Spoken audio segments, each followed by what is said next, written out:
In the quiet residential neighborhood of Newton, a suburb of Boston, stood a New England colonial-style home.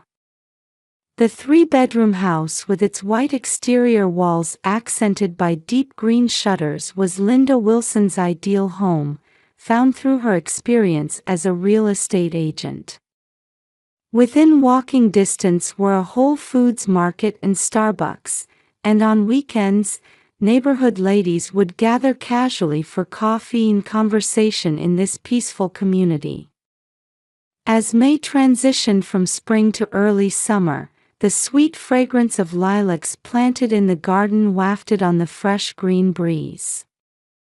Beyond the impeccably maintained lawn that belied its 10 years, Linda had her cherished small vegetable garden. It had become a weekend custom for neighborhood ladies to stop by and chat with Linda as she tended to her garden. "I want to feed organic vegetables to the baby who's on the way," Linda would say, her profile glowing like a young girl's as she worked in her garden. With shoulder-length brown hair tied back and an air of intelligence about her, she was a career woman with top sales records at a high-end Boston real estate company. Her passion for work and sincere personality earned her clients deep trust, so much so that she was still handling important deals even during her pregnancy. Michael, her husband whom she met at an Episcopal church, was Linda's ideal man. Working as a middle manager at an IT startup, he maintained a casual startup vibe while being polite and considerate, well regarded by neighbors. From before their marriage, he had clearly supported Linda's career, and that hadn't changed after they wed. "They're truly an ideal couple," people would often say, and Linda's heart would fill with happiness each time. She had a husband who understood her desire to continue her career after marriage. They attended church together on holidays, and shared their dreams for the future. Upstairs, an adorable nursery painted in pastel yellow was already prepared. As the eagerly anticipated due date approached, Michael's behavior began to change subtly. Increased overtime, frequent weekend work, and occasionally, the scent of unfamiliar perfume on his clothes.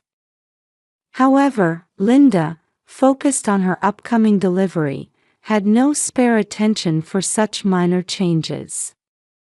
After a difficult delivery, their precious daughter Emma was born. The tiny life became an irreplaceable treasure for both parents. In the clean hospital room at Beth Israel Deaconess Medical Center, Linda felt perfect happiness as she gazed at her child. Her husband remained gentle and attentive after the birth. Congratulatory messages arrived from her family in Florida, and neighbors brought homemade casseroles. Everything was wrapped in warmth. However, that happiness was fragile and fleeting, like the last lilacs blooming at the end of May. On a peaceful May afternoon, a taxi departed from Beth Israel Deaconess Medical Center, heading slowly toward Boston's suburbs. In the front passenger seat sat a paper bag filled with postpartum care items prepared by the nurses, while Linda cradled newborn Emma in the back seat. "The baby looks just like you," said the taxi driver, who appeared to be Haitian, offering a gentle smile through the rearview mirror. "I'm a father of 3, but nothing is more lovely than a newborn baby." Emma slept peacefully, wrapped in a white blanket. Despite the difficult delivery, she looked surprisingly healthy. Linda thought her tiny lips occasionally moving looked like an angel smiling. "Thank you," Linda smiled gently. "She's a girl." Glancing at her smartphone screen, she noticed the battery was at 5%. She had forgotten to charge it in the post-delivery rush. I should send Michael a message before we arrive, she thought, beginning to type. We'll be home soon. Emma's been sleeping the whole time. Love you. The moment she pressed send, the screen went dark. Well, we'll be home soon anyway, Linda thought dismissively, turning her attention back to her daughter's sleeping face. As the taxi turned onto Beacon Street and entered the familiar tree-lined road, she noticed something was wrong. Multiple emergency vehicles were parked in the usually quiet residential street. 3 police cars and a fire truck. Yellow tape was strung up, and uniformed police officers were bustling about. Neighbors had gathered, talking excitedly. I wonder what's happening. As the taxi drew closer, Linda's heartbeat quickened. The police vehicles were undeniably gathered in front of her house. The white colonial-style house was completely surrounded by yellow tape. Is this all right here? The driver asked anxiously. Yes, thank you. Linda carefully got out while holding the baby. Despite the early summer weather, a spine-chilling anxiety enveloped her entire body. A police officer quickly approached Linda. He appeared to be a veteran officer, with a stern expression that somehow held a trace of kindness. Ma'am, you can't enter the house right now. At those words, Linda's mind went blank. Emma stirred slightly in her arms. Why not? Her voice, trying desperately to maintain composure, trembled slightly. The police officer paused for a moment and sighed deeply. We received a report of a gas leak and are currently investigating. His explanation seemed somehow evasive. Linda instinctively knew this wasn't the whole story. My husband. Where is my husband? The police officer's expression momentarily tensed. I'm sorry. We're currently trying to contact relevant parties. Just then, Emma suddenly began to cry. Her tiny body trembled, and her thin cry echoed through the silent street. Mrs. Johnson, a neighbor, rushed over. Linda, come this way, she offered what appeared to be a handmade soft blanket. The baby looks cold. Amidst the confusion, Linda followed Mrs. Johnson's guidance. Mrs. Johnson's living room was elegantly furnished with antiques, bathed in spring sunlight. Photos, presumably from her younger days, adorned the walls, and pictures of grandchildren lined the mantelpiece. She efficiently created a space for Linda and Emma. Shall I warm some milk? Mrs. Johnson called from the kitchen. For when the baby wakes up. Before Linda could answer, a young police officer entered the room. Ma'am, may I speak with you? The officer's nameplate read, Sarah Murphy. She conveyed a motherly warmth within her professional demeanor. First, let me explain the situation, Officer Murphy began, opening her notebook. Around 1 p.m. today, we received a report of a young woman breaking into your home. The living room clock quietly showed 3 o'clock. Emma slept peacefully, wrapped in the soft blanket Mrs. Johnson had provided. The report came from Mrs. Brown across the street. She witnessed an unknown young woman entering your house. After hearing sounds of objects being thrown and smelling gas, she immediately contacted the police. Linda pictured Mrs. Brown, who often worked in her garden. She was an active member of the neighborhood watch, always vigilant about community safety. Initial investigation has confirmed the following points, Officer Murphy continued, carefully explaining each detail. First, the kitchen window was broken. The gas stove appears to have been deliberately damaged. There's also significant damage to indoor furniture. Linda felt a constricting pain in her chest. The perfect life she had believed in until yesterday was suddenly crumbling. Also, your husband's car was found in the home's parking space. Michael had said he was leaving early for an important meeting this morning. His phone? Linda asked in a hoarse voice. It was left in the car. There are multiple missed calls and unread messages. Just then, Emma began to cry softly. As Linda picked her up, Mrs. Johnson appeared with the warmed milk. Linda, let's take a break, she said gently. The police can wait that long, can't they? Officer Murphy nodded understandingly. Of course. The baby's care comes first. After Emma finished feeding and fell back asleep, another police officer entered the room with new information. We've received new testimony. Multiple witness accounts match regarding the characteristics of the suspected woman. Linda found herself unconsciously listening. Late 20s, about 5 feet 5 inches, wearing a suit. Shoulder-length black hair, carrying a luxury brand bag. At that moment, a memory flashed in Linda's mind.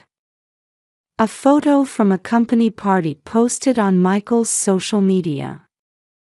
An unfamiliar woman in that photo. Feeling her extremities grow cold, Linda took out her smartphone. The battery was completely dead, but Mrs. Johnson lent her a charger. When the screen lit up, she first opened Michael's social media account.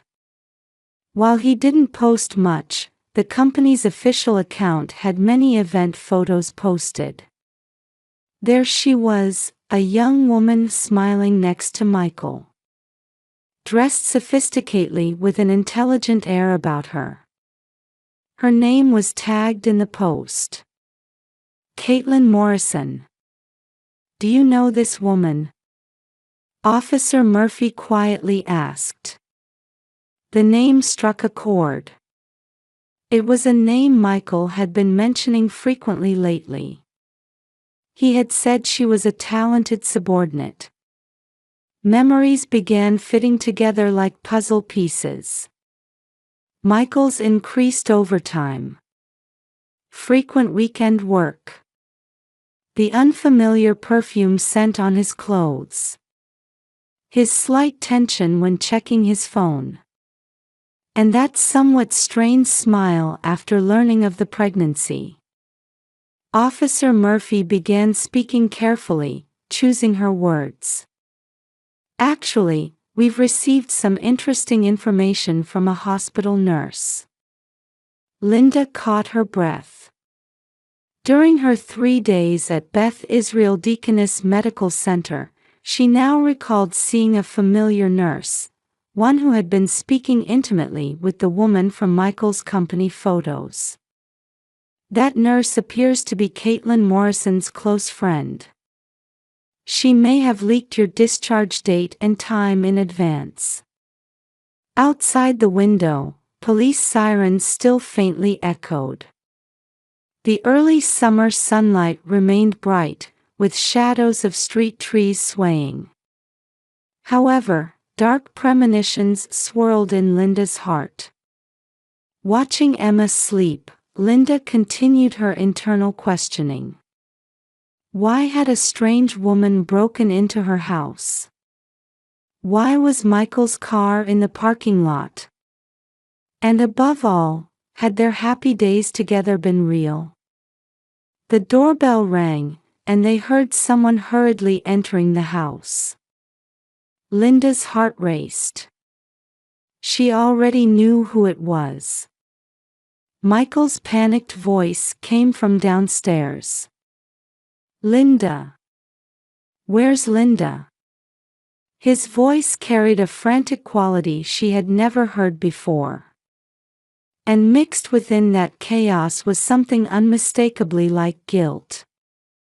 His footsteps climbing Mrs. Johnson's stairs matched Linda's heartbeat. When Michael entered the room, the air seemed to freeze. His usually neat dress shirt was wrinkled, his tie askew. His face was pale, his eyes bloodshot.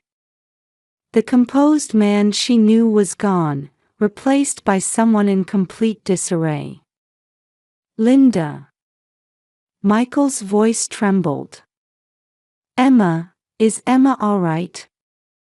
Seeing the sleeping Emma, his shoulders slumped. At that moment, he covered his face with both hands and collapsed where he stood.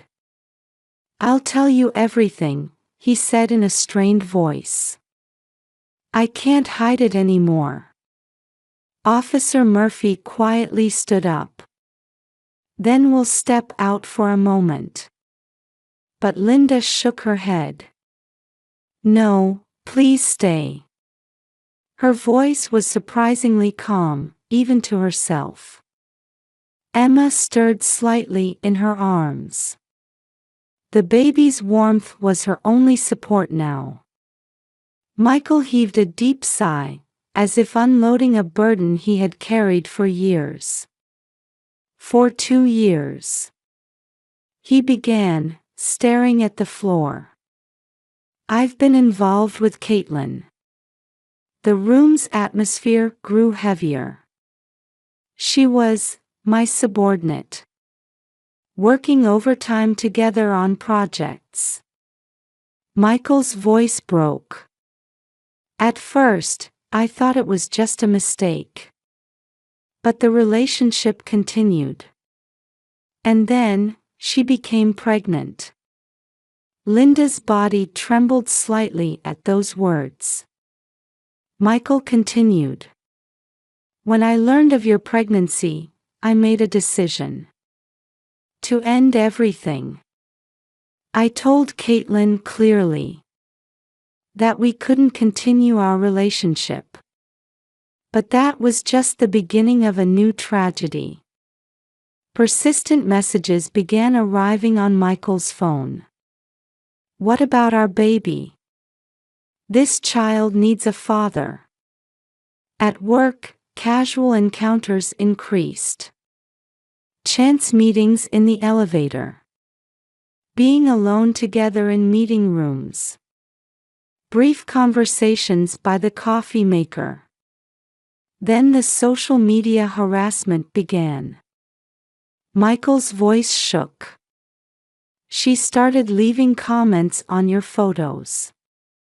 Not direct harassment, but suggestive emojis and ominous words." Linda silently opened her smartphone. Indeed, there were comments from unknown accounts on her posts, especially on the pregnancy announcement. Caitlin became increasingly desperate, Michael continued. "Last week, she told me she had miscarried." The room's atmosphere grew even heavier. But that was a lie. She was still in early pregnancy. And Michael's voice caught. "She had a friend at the hospital. She learned your discharge date." All the pieces were now connecting. "This morning, I received a final message from her." Michael pulled out another phone from his pocket, presumably his work phone. "If I can't be happy, neither can you. I canceled the meeting and rushed home but..." Michael's voice trembled. She had already broken in, spread gas, and destroyed furniture. When I tried to stop her. Just then, there was a sound from downstairs. Everyone held their breath. Michael Wilson, a young woman's voice rang out.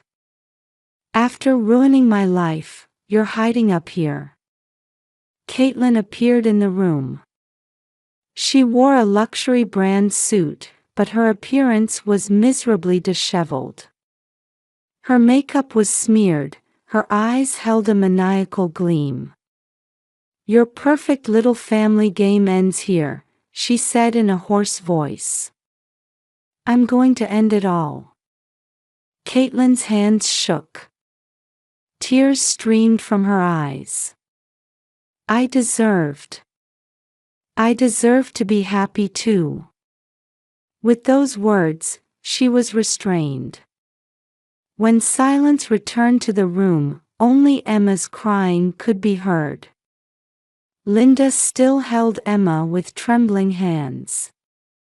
The baby's soft breathing gradually began to calm. Michael looked hesitantly at Linda. His eyes showed colors of regret and penitence. But Linda just silently continued gazing at the baby. The perfect marriage life she thought she had. The man she believed was an ideal husband. Everything crumbled in an instant. However, the weight of the small life sleeping in her arms gave her new strength.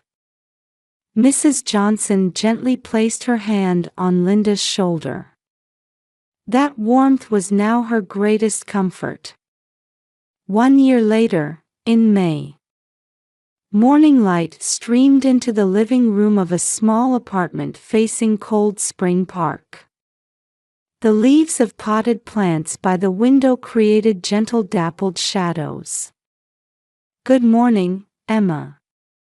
Linda lifted her daughter, who had just started toddling. At 1 year old, Emma had grown into a girl with large eyes just like her mother's and a friendly smile. Emma's first word was, Mama. Linda still vividly remembered that moment. Her parents, who had rushed from Florida, were also present for that memorable occasion. A pleasant aroma wafted from the coffee maker in the kitchen. She had replaced the one from their previous house with a new one perfectly sized for this compact kitchen. But the changes weren't just in appliances. After the incident, Caitlin Morrison's trial began. A psychiatric evaluation revealed she had been under severe stress. However, it was also clear that the crime was premeditated. Eventually, she received a 3-year suspended sentence. Additionally, she was ordered to undergo mandatory counseling and relocate outside Massachusetts.